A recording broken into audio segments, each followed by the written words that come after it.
उदासीनता मनुष्य जीवन का सबसे बड़ा रोग और उससे मुक्ति का मार्ग। देखो बच्चा, जीवन में हर कोई कभी न कभी इस उदासीनता का अनुभव करता है। उदासीनता का अर्थ है मन में न कोई रुचि रहना, न कोई उत्साह रहना, न किसी कार्य को करने की शक्ति रहना। कभी कभी साधक जप तप में बैठता है लेकिन मन कहता है क्या होगा इससे, छोड़ो, सो जाओ।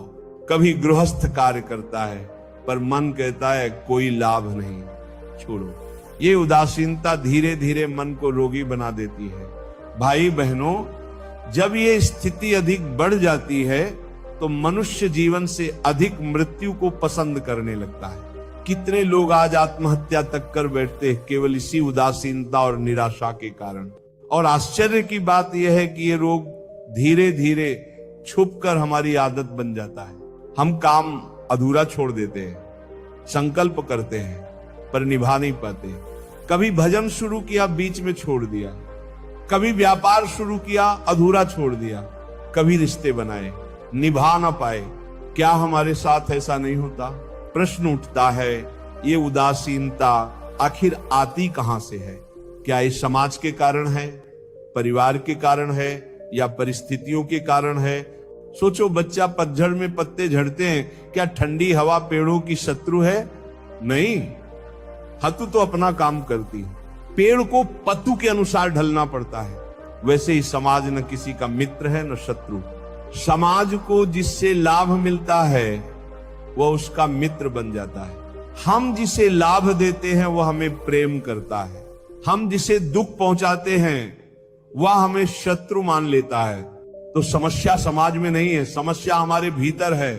सज्जनों, जब हम अपनी कठिनाइयों का कारण बाहर देखने लगते हैं कि परिवार गलत है, नौकर स्वामी गलत है, समय खराब है, तब हम स्वयं को निसहाय मान लेते हैं और वहीं से उदासीनता का जन्म होता है। लेकिन जब ये समझ में आ जाए कि सब कारण हमारे भीतर हैं तो समाधान भी हमारे भीतर ही है। प्यारे भक्तों, शास्त्र कहते हैं मन एव मनुष्याणां कारणम बंध मोक्षयोः, अर्थात मन ही मनुष्य के बंधन और मोक्ष का कारण है। अगर मन ठीक है तो परिस्थिति चाहे कैसी भी हो, आदमी उत्साहित रहेगा। और अगर मन बीमार है तो सुख के बीच भी उदासी छा जाएगी। एक छोटा सा उदाहरण सुनो। गांव में एक किसान था, बरसात में उसकी फसल पूरी नष्ट हो गई।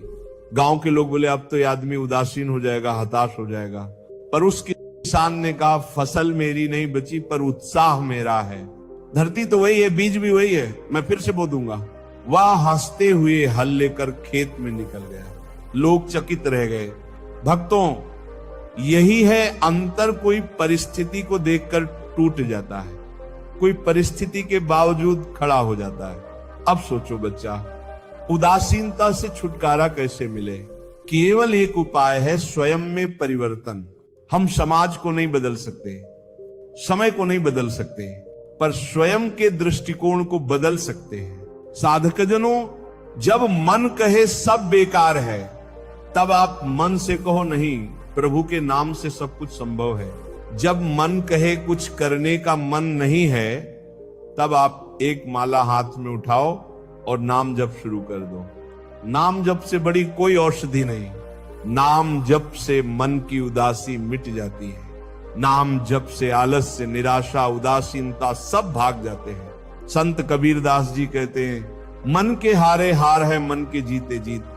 अगर मन हार गया तो सारी दुनिया हार गई, और अगर मन जीत गया तो कठिन से कठिन परिस्थिति में भी विजय निश्चित है।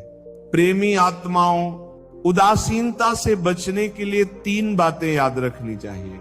पहली बात, सत्संग। जो मनुष्यों का संग उदास बना दे उनसे दूर रहो। जहां हरि कथा हरि नाम हो वहां बैठो। सत्संग मन में नई ऊर्जा भर देता है। दूसरी बात, सेवा। जब हम दूसरों की सेवा करते हैं तो मन की उदासी भाग जाती है। सेवा से आनंद आता है। गांव में देखो, जो लोग दूसरों की मदद करते रहते हैं वे कभी निराश नहीं होते। तीसरी बात, साधना। बिना साधना के मन को स्थिर नहीं किया जा सकता। दिन में 1 घड़ी चाहे सुबह हो या शाम बैठकर नाम जपो। धीरे धीरे मन की उदासीनता समाप्त हो जाएगी। भक्तों, जीवन को बोझ मत समझो। जीवन प्रभु का दिया हुआ एक वरदान है। आज जो श्वास मिल रहा है वह भी प्रभु की कृपा है। उदासीनता को अपने जीवन पर हावी मत होने दो। नाम जप, सत्संग और सेवा, यही 3 अमृत हैं जो इस रोग का नाश कर सकते हैं। तो बच्चा, आज का सार यही है। उदासीनता बाहर से नहीं आती, ये हमारे भीतर के दृष्टिकोण से जन्म लेती है। अगर हम स्वयं को बदल लें तो परिस्थिति चाहे कैसी भी हो, जीवन आनंदमय हो जाएगा। जप में लग जाओ, सेवा में लग जाओ, सत्संग में लग जाओ, फिर देखो उदासीनता कैसे उड़न छू हो जाती है। राधे राधे। आलस्य, निराशा, उदासीनता सब भाग जाते हैं। संत कबीरदास जी कहते हैं, मन के हारे हार है, मन के जीते जीत। अगर मन हार गया तो सारी दुनिया हार गई, और अगर मन जीत गया तो कठिन से कठिन परिस्थिति में भी विजय निश्चित है। प्रेमी आत्माओं, उदासीनता से बचने के लिए 3 बातें याद रखनी चाहिए। पहली बात, सत्संग। जो मनुष्यों का संग उदास बना दे उनसे दूर रहो। जहां हरि कथा हरि नाम हो वहां बैठो। सत्संग मन में नई ऊर्जा भर देता है। दूसरी बात, सेवा। जब हम दूसरों की सेवा करते हैं तो मन की उदासी भाग जाती है। सेवा से आनंद आता है। गांव में देखो, जो लोग दूसरों की मदद करते रहते हैं वे कभी निराश नहीं होते। तीसरी बात, साधना। बिना साधना के मन को स्थिर नहीं किया जा सकता। दिन में 1 घड़ी, चाहे सुबह हो या शाम, बैठकर नाम जपो। धीरे धीरे मन की उदासीनता समाप्त हो जाएगी। भक्तों, जीवन को बोझ मत समझो। जीवन प्रभु का दिया हुआ एक वरदान है। आज जो श्वास मिल रहा है वह भी प्रभु की कृपा है। उदासीनता को अपने जीवन पर हावी मत होने दो। नाम जप, सत्संग और सेवा, यही 3 अमृत हैं जो इस रोग का नाश कर सकते हैं। तो बच्चा, आज का सार यही है। उदासीनता बाहर से नहीं आती, ये हमारे भीतर के दृष्टिकोण से जन्म लेती है।